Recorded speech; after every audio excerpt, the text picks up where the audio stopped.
Hi friends, welcome to our channel.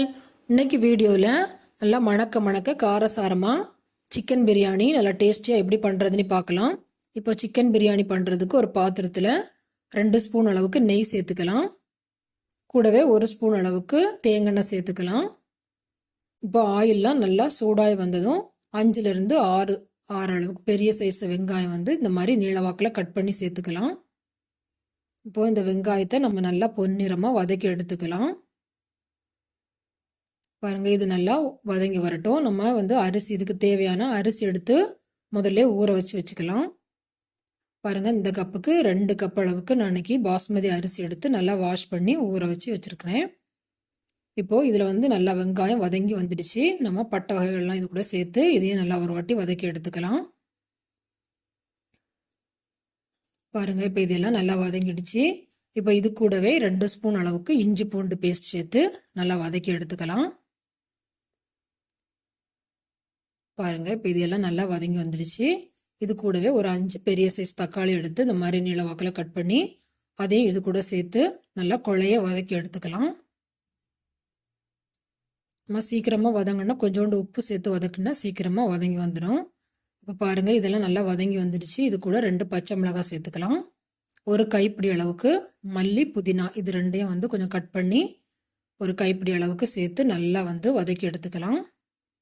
நமக்கு இலையெல்லாம் நல்லா வதங்கி வரணும். பாருங்கள், இப்போ இது எல்லாமே நல்லா வதங்கி வந்துடுச்சு.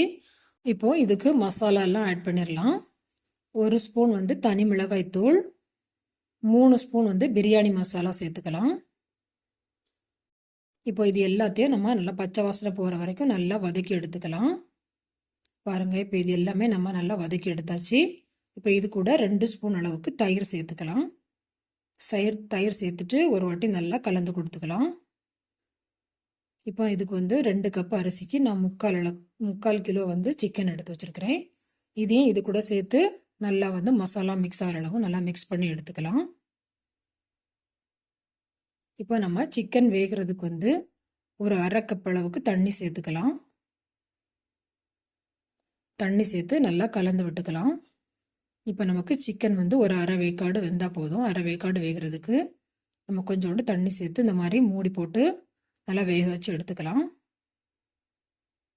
பாருங்கள், இப்போ நமக்கு சிக்கன் ஒரு 1/2 வேக்காடு நல்லா வெந்து வந்துடுச்சு.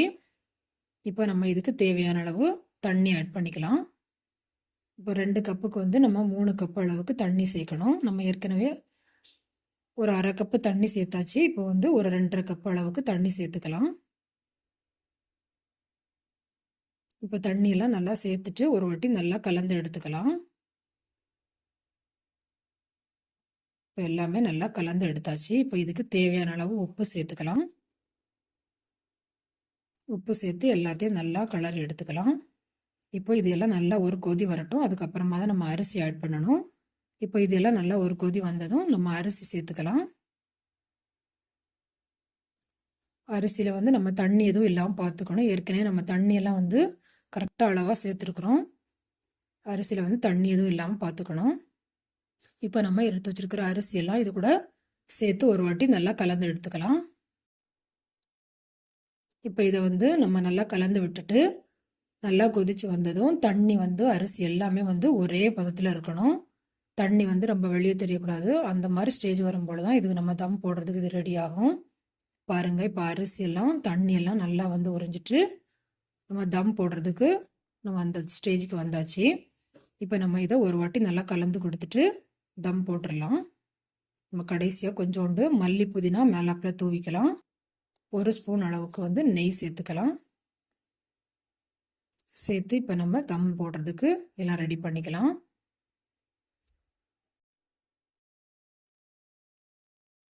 பாருங்கள், இப்போ நம்ம தம் போடுறதுக்கு எல்லாமே நல்லா ரெடி பண்ணியாச்சு. இப்போ தம் போட்டுடலாம். தம் போடுறதுக்கு ஒரு தோசைக்கல்லை அடுப்பில் வச்சுக்கலாம். அதுக்கு மேலே நம்ம ரெடி பண்ணி வைக்க சாதத்தையும் மேலே தூக்கி வச்சிடலாம். இதுக்கு நம்ம வெயிட்டாக மேலே வைக்கணும். அதுக்காக நான் அன்றைக்கி இடிக்கல் சேர்த்துருக்கிறேன். நம்ம தண்ணி கூட நல்லா கொதிக்க வச்சு மேலே வெயிட் சேர்த்துக்கலாம். இப்போ ஒரு 15 நிமிஷம் கழித்து நம்ம பார்க்கலாம். பாருங்கள், ஒரு 15 நிமிஷம் கழித்து ஓப்பன் பண்ணியிருக்கிறேன். நமக்கு நல்லா மணக்க பிரியாணி சூப்பராக ரெடி ஆகிடுச்சு. பாருங்கள், இப்போ நான் எடுத்து காமிக்கிறேன். நல்லா உதிரியாக பாருங்கள் நமக்கு வேக்காடும் கரெக்டாக வந்திருக்கு. சூப்பராக பிரியாணி ரெடி ஆகிடுச்சு. இந்த மாதிரி அளவில் நீங்களும் செஞ்சு பாருங்கள். கரெக்டாக இருக்கும் இந்த அளவு வந்து. இந்த மாதிரி முறையில் நீங்களும் செஞ்சு பாருங்கள். செஞ்சு பார்த்துட்டு எப்படி இருந்துச்சுன்னு கமெண்டில் சொல்லுங்கள். மறக்காமல் பாரத் ரெசிபி தமிழ் சேனலை சப்ஸ்கிரைப் பண்ணிக்கோங்க. பக்கத்தில் இருக்க பெல் பட்டனை கிளிக் பண்ணிக்கோங்க. Thank you friends.